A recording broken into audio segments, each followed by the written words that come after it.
good evening, listeners. It's owl stretching time. And now, here's your host, Frank Macaluso. Thank you, Isaac. Hello, everybody, and thank you for tuning in once again to Owl Stretching Time. Say, did you ever have that one friend who you'd talk to and sometimes the conversation would get into some weird territory, like if gelatin snacks are sentient or if snails can solve complex algebraic equations? That kind of describes a good majority of my friends, or maybe it's just me. Well, anyway, our first sketch of the night is the result of one such conversation. Do you think it's possible to get addicted to your favorite activity to the point where you'd need professional help from, say, a support group or something? Well, let's examine that hypothetical as we listen in on tonight's meeting of Wrestlers Anonymous.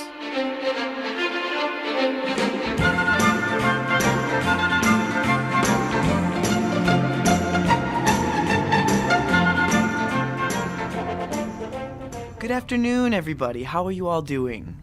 I'm fine, I guess. Okay. Great. Now, first things first, I want to check in with you guys to see where you are in the healing process. Let's start with you, Jordan. Jordan, how are you doing? I'm doing good. I've been clean for 5 months now. I almost fell off the wagon last Tuesday, though. My next-door neighbor's son put a flaming bag of dog poo on my doorstep and ding-dong ditched me. I was so angry I almost ran over that little punk's house and did a pile driver on him. But then I remembered what you said at the last meeting. Hurt people hurt people. And it got me thinking. So I baked him and his whole family some cookies. You know, to show that there's no ill will, and I felt great. Excellent to hear that, Jordan. Bill, how have you been managing? I've been doing great. I've been getting my mind off wrestling by going to art museums. There's something about fine art that calms the inner beast within me, you know? Weren't you set off by all the canvases? What the hell are you talking about, Mark? Oh, nothing. It's just that all those paintings are painted on what you call canvases. But you'd know that, being a fine connoisseur of fine art. I bet that's the reason why you go down to all those art museums, to be around those canvases. Isn't it, Bill? Shut up, Mark. Now, Bill, calm down, and Mark, stop baiting Bill. Hey, it's not my fault if Bill can't take a little ribbing. Weak little prissy pants. I heard that. You take that back, you son of a... Hey, break it up, you two. Hey. Ow! He bit me. You saw him. He bit me. Break it up, you two. Now, Mark, before today, what were you doing to get your mind off of wrestling so you could fight your urges? Well, you see, nothing, I'm still totally addicted. Damn it, Mark. I thought we made a breakthrough. We agreed that the only way for you to become a functioning member of society was to beat your addiction to wrestling. I'm trying, but I can't help it. It's in my blood. I've just got to wrestle. I've just got to. Come here. Stop it. Stop it. Okay, that's it. Mark, go sit in the corner. If you're going to continue to behave like a child, I'm going to have to discipline you like a child. Nobody puts the marksman in a corner, brother. Hey, keep up. God, help! Help!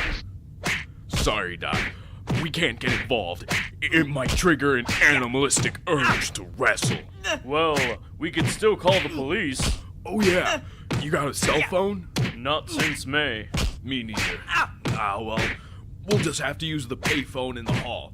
Hang in there, Doc. My leg!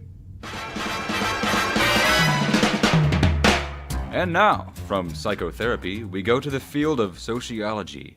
The following scene takes place in an apartment in the woods. Stove.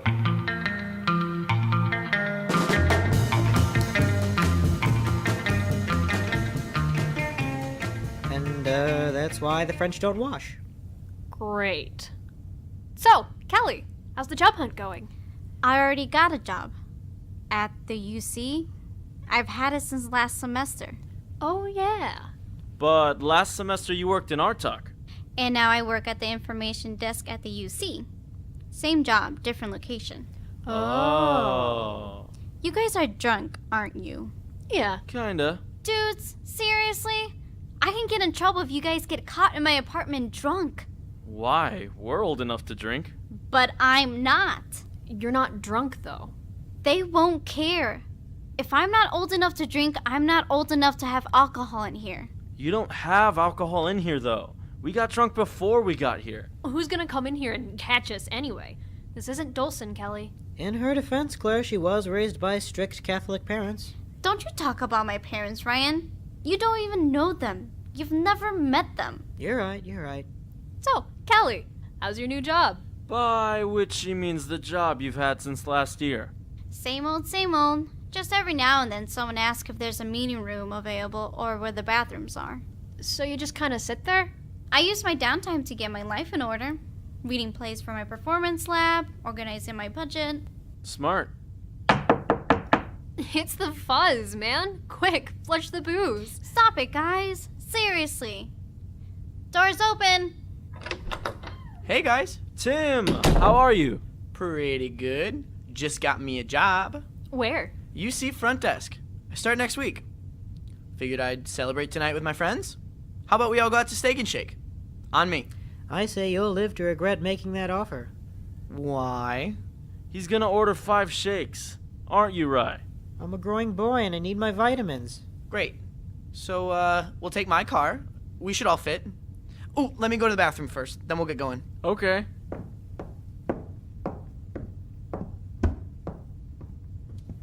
So, Kelly, I couldn't help but notice you blushing a little when Tim said he got a job at the UC. Shut up, Claire.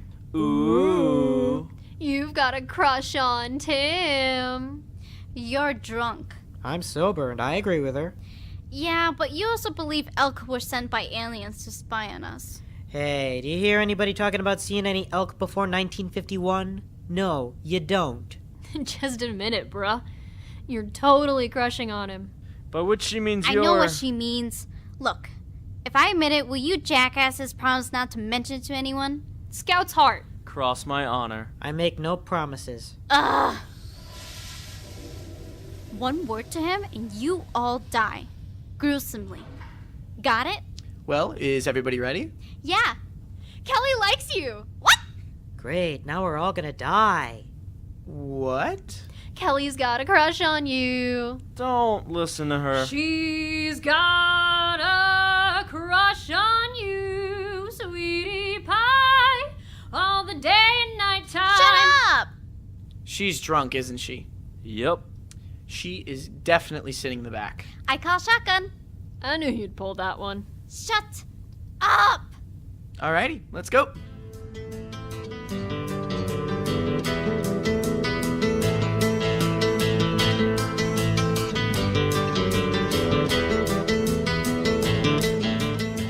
Last week, we got a peek into the life and affairs of one Miss Mindy Juarez, who works for a certain rival radio station that is no longer allowed to be mentioned on this program. Well, we've gotten a lot of feedback about that sketch, asking if we were going to bring it back as a sort of recurring bit, and in spite of that feedback, we're bringing it back anyway. Here's the latest installment of Darkness in Decatur.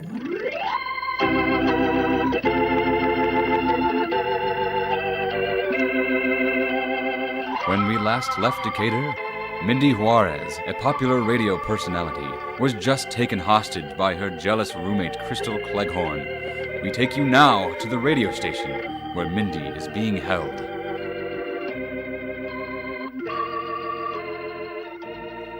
What do you want from me, Crystal?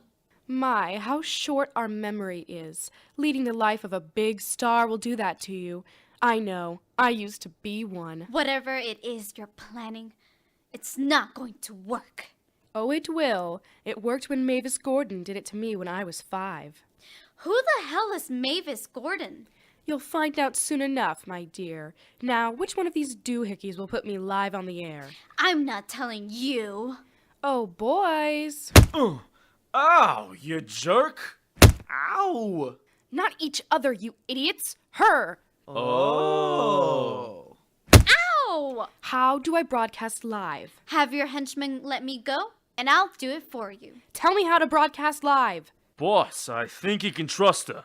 She can take a punch to the gut pretty good. Whose henchman are you, hers or mine? Punch yourself in the stomach. Ow! Tell me how to broadcast live. No! Hit her again. Ow! What the hell? Sorry, boss, I panicked. Ugh, I'll do it myself. See? Not so easy, is it? Shut up. Ow! Look, just let me do it, okay? Nobody else needs to get hurt. Fine, let her go, boys. Thank you.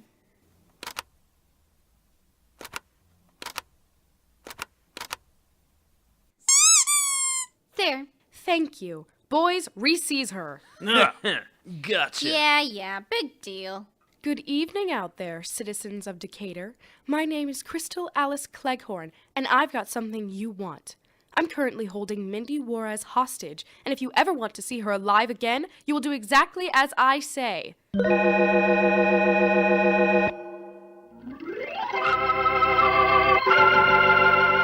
What demands will Crystal make to the people of Decatur? Will her demands be met? Will her demands be heard? I mean, does anyone listen to radio anymore? Will Mindy survive this ordeal? And just who exactly is Mavis Gordon? All these and many other questions will be asked again on the next episode of Darkness in Decatur.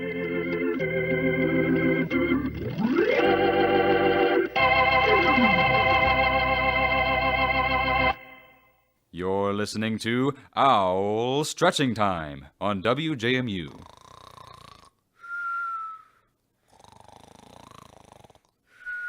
Oh, for the love of...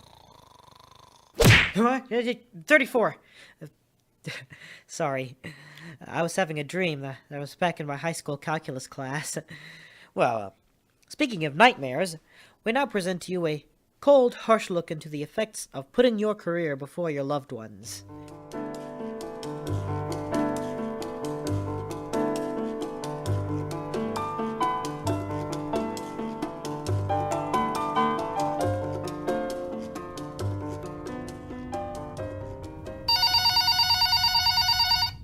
Yes.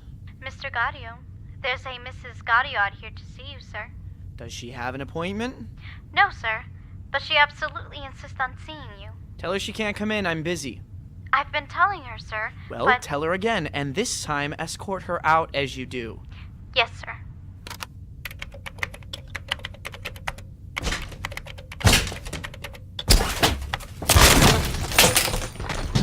Honey, we need to talk.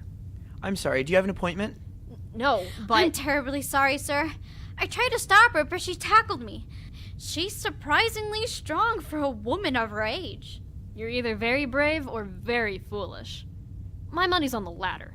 I can try to ask her out again if you want, sir. No need, Raina. Everything's perfectly all right. You're fired. Okay, I'll go clean out my desk. Now, Mrs. Gotti, taking into consideration that you don't have an appointment, I'm afraid I'm going to have to ask you to leave. Mrs. Gotti?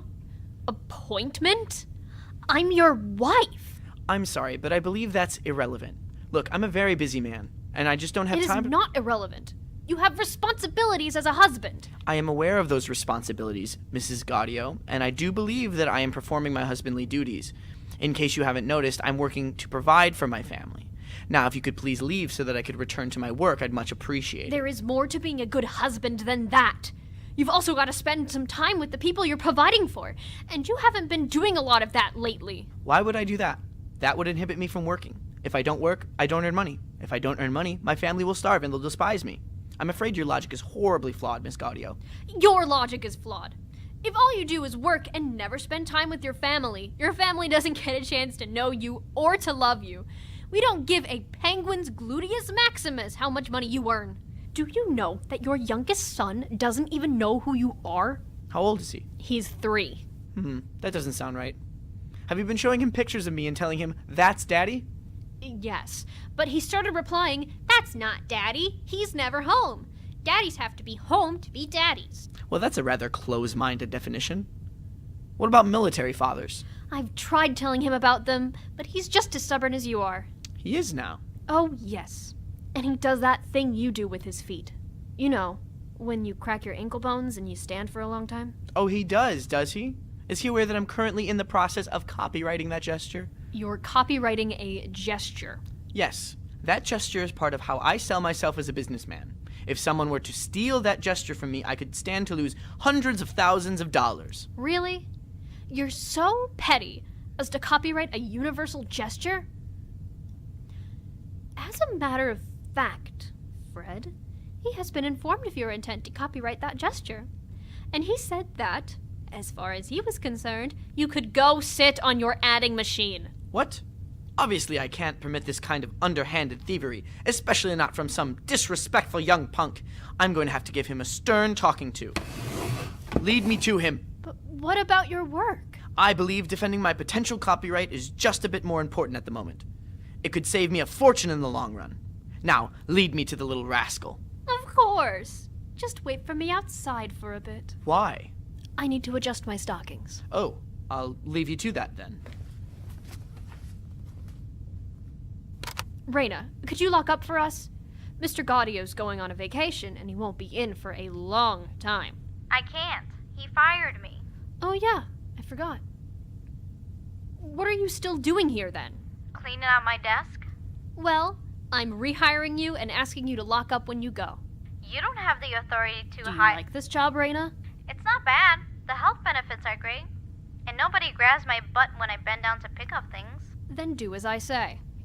Capiche? Absolutely, Mrs. Gaudio. Enjoy your husband's vacation. Oh, I will.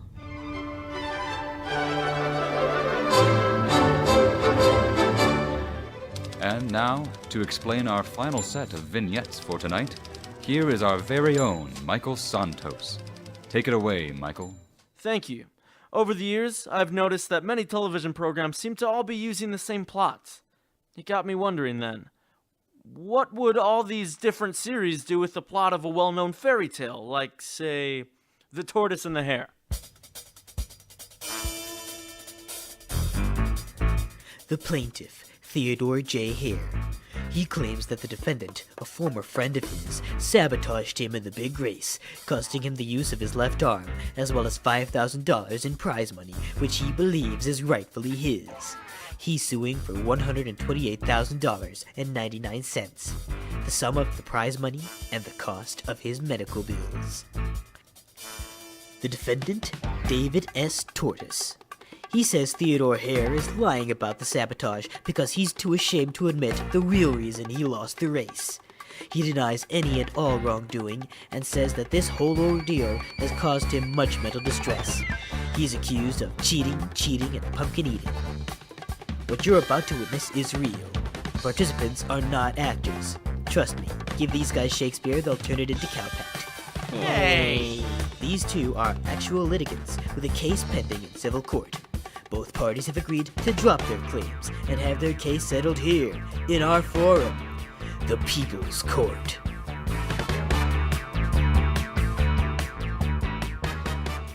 All rise.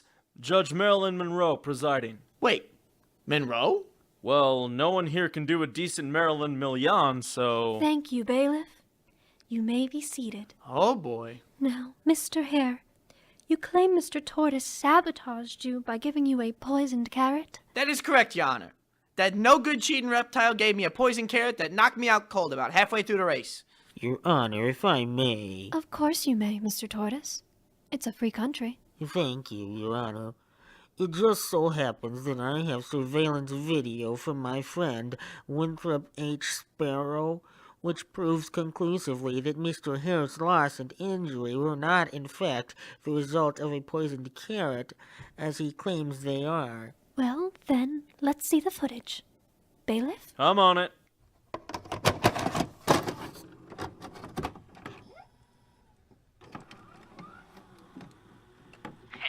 Dumb old Tortoise. He's so slow I bet I could take a nap right here and now, and I could still win the race. And hey, I earned it for all the hard work I put in for training. Geez, I'm hungry. Haven't eaten since breakfast this morning. A little nap will cure what ails me. This seems like rock-solid evidence against you, Mr. Hare. That video's a fake. I do not sound like that, and I am not that chubby. Mr. Hare lost the race because of that nap he took. and he lost the use of his arm because he slept on it too long and he fell asleep permanently. I did nothing to him, Your Honor, but when the story began to spread that he had slept his way to defeat, he started spreading that poisoned carrot story in order to discredit and slander me. Mr. Hare, what have you got to say for yourself? It's a fair cop, but society's to blame. Judgment for the defendant. You ought to be ashamed of yourself, Mr. Hare. For slandering an innocent man's name? Yes, and for shamelessly ripping off Monty Python.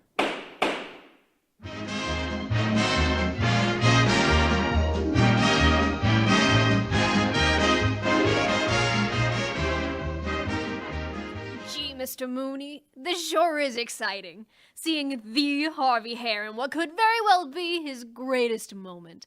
I'm so glad you let me come along. Let me make one thing perfectly clear, Mrs. Carmichael. I only brought you along because I didn't want you bungling anything up at the bank while I was gone. Oh, Mr. Mooney, sometimes I think you don't trust me. Good, 'cause I don't. Oh, look! Here he comes! Hello, Mr. Mooney. Mr. Hare, how lovely to see you again. Are you ready for the big race? Oh, you bet. I can't wait to cream that softy, Kenny Coyote.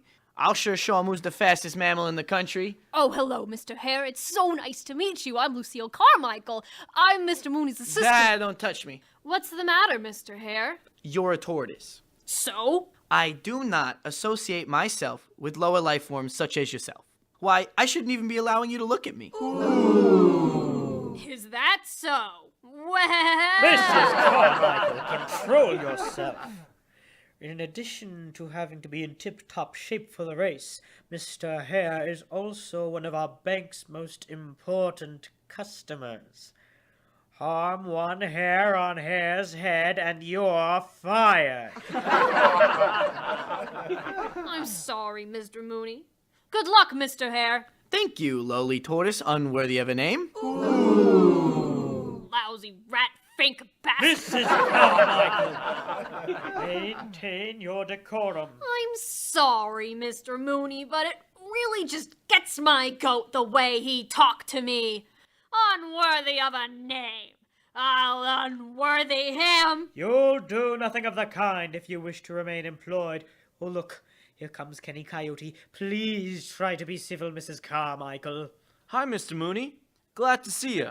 How are you? Marvelous, Mr. Coyote, simply marvelous. Glad to hear it.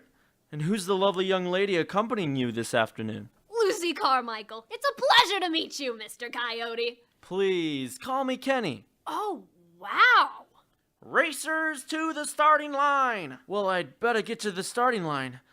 Nice meeting you, Lucy. Oh, likewise, Kenny. Oh, I do hope he wins. Racers, on your marks. Get set. Go! My ankle. I think I sprained it. Already? Oh, dear. This is terrible. You're darn right it is. Who am I gonna race now? There's gotta be a race. I bet 1,000 clams on myself. If there's no race, I lose the bet. Easy money down the drain. Mooney, you better find me someone else to race or I'll never do business with your bank again. Yes, sir, of course, sir. Right away, sir. Oh, dear. Where can I find somebody willing to race against Mr. Hare? I'll do it, Mr. Mooney. Are you mad, Mrs. Carmichael? You're a tortoise. He'll cream you. Wait a minute. Actually, Mrs. Carmichael, I've changed my mind. You want payback for the horrible things he said to you, right? Oh, boy, do I. Then race him. Give him heck, Mrs. Carmichael. Oh, you bet your bottom dollar I will, Mr. Mooney. Just you wait. You, a lowly tortoise, are gonna race me. Ha! I'm sorry now I didn't bet my whole life savings. I'd be a millionaire easy. Racers, on your marks. Get set. Go!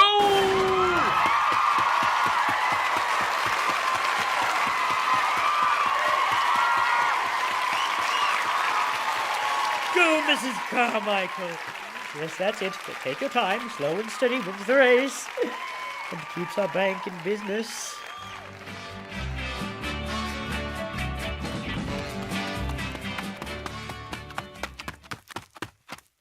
wow. I'm only about 50 yards from the finish line. I'll bet that old Tortoise is so far behind that I could take a little 3-hour nap and still win the race. In fact...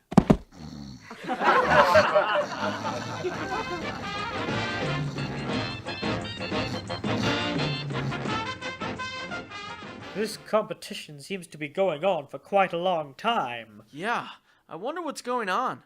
Hey, look over there! There's somebody coming close to the finish line. My word, it's Mrs. Carmichael. Come on, Lucy, you can do it! And the winner is Mrs. Lucille Carmichael! Congratulations, Lucy. You beat Harvey. Oh, Mrs. Carmichael, I've never felt more proud of you. Wait. You won. You won? You won! We're ruined! Ruined! Hey, what'd I miss? I'll tell you what you missed, you mean old hare. I beat you in a race. Me, a lowly old tortoise. Ha! I lost? Mrs. Carmichael, do you know what this means? You may have won the race, but you just lost us one of our biggest accounts. As soon as Mr. Cheever finds out about this, we'll both be out of a job.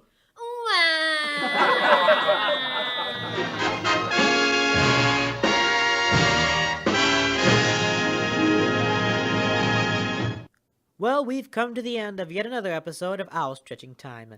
I'd like to thank you all for tuning in, and we hope to be with you again same time next week. Until then, good night, and take care of yourselves.